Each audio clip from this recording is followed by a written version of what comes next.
जिल्हा परिषद आणि पंचायत समितीच्या निवडणुका त्या ठिकाणी सुरू होत्या।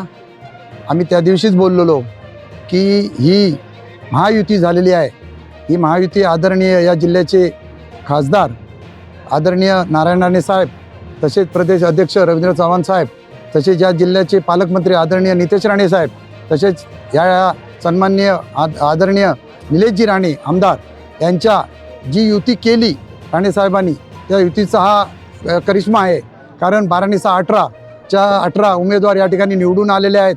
शिवसेना आणि भारतीय जनता पार्टी ही महायुती कायम राहणार आणि विकासाची गंगा या ठिकाणी हे सगळे आमचे वरिष्ठ नेते ह्या चालना देणार आणि हा विजय खरा संपूर्ण विजय हा कार्यकर्त्यांच्या श्रमाचा आहे आणि नेत्यांच्या मार्गदर्शनाचा आहे। नेत्यांनी जी युती केली त्याचा हा विजय आहे आणि कार्यकर्त्यांनी जे श्रम घेतले संपूर्ण शिवसेना आणि भारतीय जनता पार्टी या दोन्ही कार्यकर्त्यांचा विजय आहे असं मला या ठिकाणी सांगावंसं वाटते।